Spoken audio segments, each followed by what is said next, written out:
gave him a 55 rated hit tool, and he just destroyed the ball in both the Cape Cod League and college this season. He hit 363 this season with a 488 on base percentage, which is very good, and a 561 slugging, which is solid. But last season, he went off. I mean, he made this season, which was really good, look like nothing. Last year, he had a 1.133 OPS, which is it's unheard of. So, if he could bring even a sliver of that hitting to the Tigers, that would be such a big plus. Like I said earlier, the Tigers need college bats, and I think Packard is the best pick they could have possibly gotten in the 5th round. And from what I've heard on Twitter, I've heard that it's a very good value pick. So I'm really excited for Packard. The Tigers needed good college backs, and Packard absolutely fits that profile. Plus, big shout out to him. He's the first prospect from the 2019 draft to follow us on Instagram. So shout out to you, Brian Packard. Thank you, man. All right. So, moving on from that, the Tigers had a clear plan in place if they couldn't draft Blede or Vaughn this draft. And that was to stock up on the college potential impact bats. Literally all the guys that I just talked to you about, minus Green, were potential big college bats.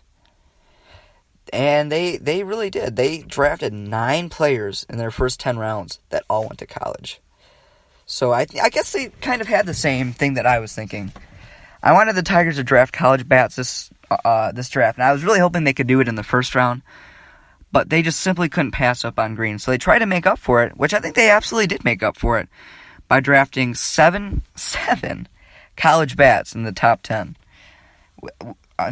rounds, which is absolutely outstanding. Most of them have plus bats, especially Packard, Quintana, and Lipschitz. Those are the 3 that have really big bats. So I'm really hoping those guys can translate to the major leagues and make an impact for us. But there's one other guy. When I was making the notes for this podcast, I only wanted to talk about the top 5 guys that the Tigers got in the draft this season. However, I just couldn't resist going into the 6th round. And in the 6th round, the Tigers took catcher Cooper Johnson. Johnson was originally drafted by the Reds in 2016, but he went to college instead.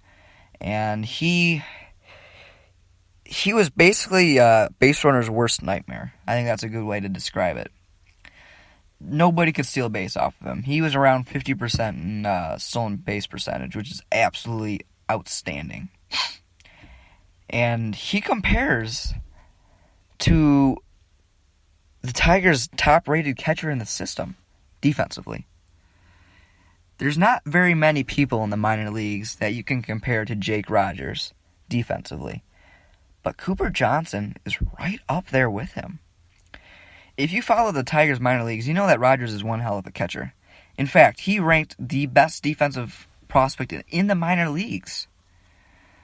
Yet, his closest competition may be the Tigers' 6th round pick this year. Johnson's pop time, which a good pop time is around 1.9 to 2 for the major leagues, I would say. His pop time is an unworldly 1.75 to 1.8 seconds, which is just, it's off the charts. And to add to that, he's a well above average framer, which I believe is very important for a catcher. And he throws over 90 miles per hour to second base, which is insane. That is elite, if I've ever seen it. He isn't known to be a big hitter, but with numbers like that, the Tigers will have to find a spot for him on their roster. He may be here for a long time. Like, he's got, if you're that good at defense and you play catcher, which I think is very well known by now for pretty much everybody, that catcher is the top defensive position in baseball. You need to have a good catcher if you plan on winning games. So teams are going to take him. If it's not the Tigers, somebody's going to take him. He's going to have a major league career. Whether it's with us or not, he's going to have a career, because everybody would like to have a catcher with those numbers. So finally, to just sum up to keep going, on the draft coverage, Tigers only took 2 pitchers in their first round.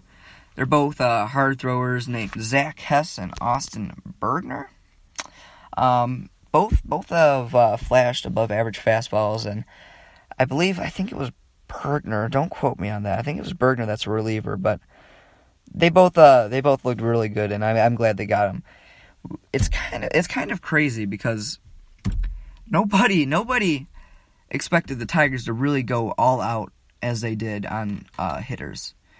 Every year, I think it's very well known by now that the Tigers they're very pitcher happy in the draft. They like hard throwing arms, and that's what they've done for basically the entire Dave Nabrowski era and Al Avila era. But this year, they knew that they had to get hitters, and they really did a great job at doing that. So if I had to give the Tigers draft a grade this season, see, I'm still a little I'm not 100% sold on the first round pick, but I don't hate it either. I would give the Tigers draft a solid B+. As Nick Quintana, just quoting directly from the mouth of Nick Quintana, the Tigers drafted a lot of dudes this year. A lot of guys that could become really good hitters in the major leagues, and I'm really, really excited that they did that because, like I said earlier, the Tigers don't have lots of big hitters in their system, and I think at least two or three of these guys could end up being that. I think Green will be good. I think Quintana will be good. I think Lipschitz is going to be a very good hitter, or a third round pick, and I'm very sold on Brian Packard. So I think the Tigers did a very good job this draft. I think they did a great job last year. I've been on record saying that I think the Tigers did the best draft of 2018 last year. Lots of the guys have been great, whether it's obviously Casey Mize, who's thrown a no-hitter this season, all the way to guys like Nick Ames, who came out of nowhere and started hitting the cover off the ball at all levels. So yeah, I think Al Avila has done a great job in his last 2 drafts. 2017, which was his second or first draft, it was rough because that was the year that they drafted Faedo, but Ray Rivera, their second-round pick that year, hasn't really done much, and I couldn't even name much of the other picks that they had that year because they've all really struggled. So he got a lot of crap for 2017, but I really do think he made it up in 2018, and it's looking like 2019 was a very good draft from Mr. Avila. So I think there's nothing really much else to say about the draft this season. They did a very good job. It was really exciting, and I hope that it continues, because he's got lots of crap over the years for his major league signings and drafts, but if he can continue to build through the draft like he has in 2018 and in 2019, I think he's going to be.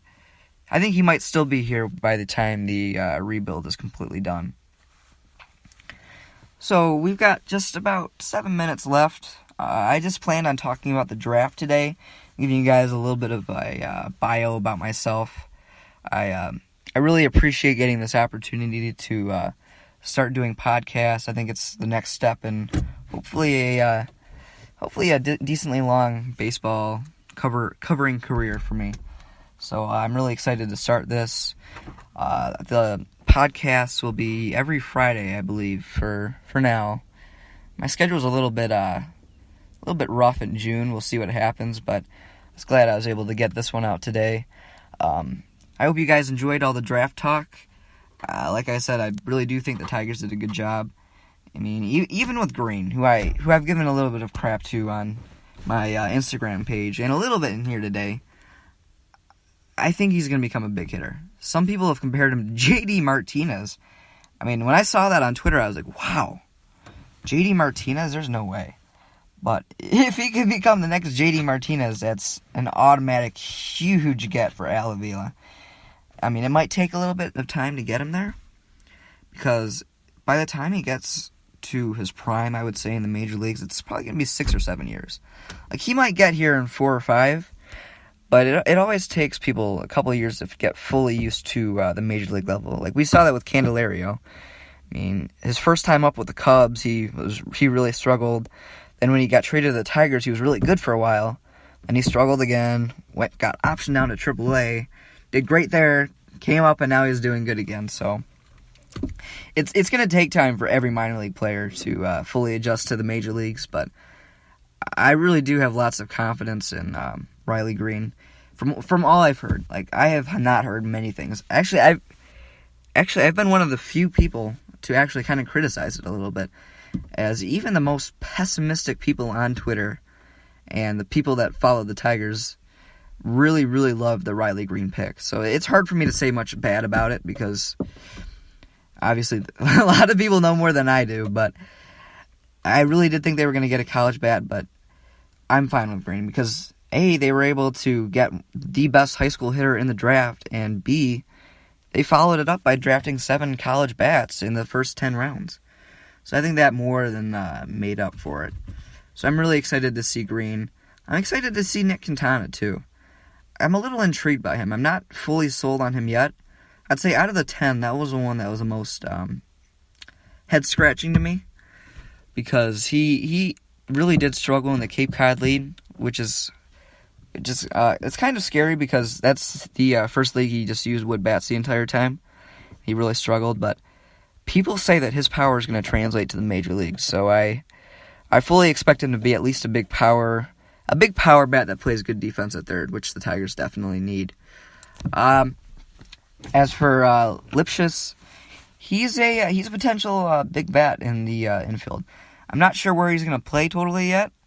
Some people say he's going to be a third baseman. Some people say he's going to be a second baseman. Heck, I think he believes himself that he might be a shortstop still. But he's another one of those guys that can just flat out hit. He's got a very, very advanced approach, great hands, gets his hands to the ball very well, and he has plus power. So if we could get a plus power second or third baseman in the future, that'll be great. And it's always good to have options. I know I've said that numerous times today, but it's always great to have options because not all of these guys are going to turn out. I guarantee you at least half of these guys that they picked in the first 5 rounds are going to be busts. That's just the name of the game. It's impossible to predict how players are going to translate to the major leagues. You can just hope. You can just kind of translate it a little bit. You can't fully predict full on what they're going to do. So it's always good to have options. Like Lipschitz reminds me a lot of Cody Clemens, who the Tigers drafted in the 3rd round last year. Both have power. Both don't really have a solidified infield position yet. I think Clemens is a little bit better of a defender, which might give him the slight edge right now, but it's always good to have competition. And I'm 100% sure Lipschitz is going to bring that. And as for the 4th round pick, if anybody could be like Don Kelly, that'd be amazing. If you could get a good utility guy out of your 4th round pick, that's more than enough. And as for the 5th round pick, Packard, I think he might have been the second best hitter the Tigers picked in the draft this year, even though he is in the 5th round. Which the only reason he's in the 5th round is because he's not a very good defender. Like, I don't see him staying in the outfield long term. He'll probably move to first base, but he's going to be a good hitter. I really do believe that he's going to be a good hitter. He might actually start in West Michigan this year. They're having a little bit of a problem with their outfielders, so he might get a chance there. I think he's a guy that could potentially move very quickly up the system. And with the 6th round pick, the guy I talked about, Cooper Johnson, as I said before, he's going to be a major leaguer. We just don't know how much he's going to hit yet. His defense is outstanding. But I want to thank you guys for letting me talk to you guys today. I'm sorry for boring you with my long life story in the first 15 minutes, but I really hope you enjoyed the draft coverage today. It was really a blast. Never done anything like this before, but I know you guys will support me and keep me going. It's been a blast, and I can't wait to keep going. Fridays at around 8 o'clock each time. But I'll see you guys later. Thanks for listening, and I hope you guys have a great rest of your day.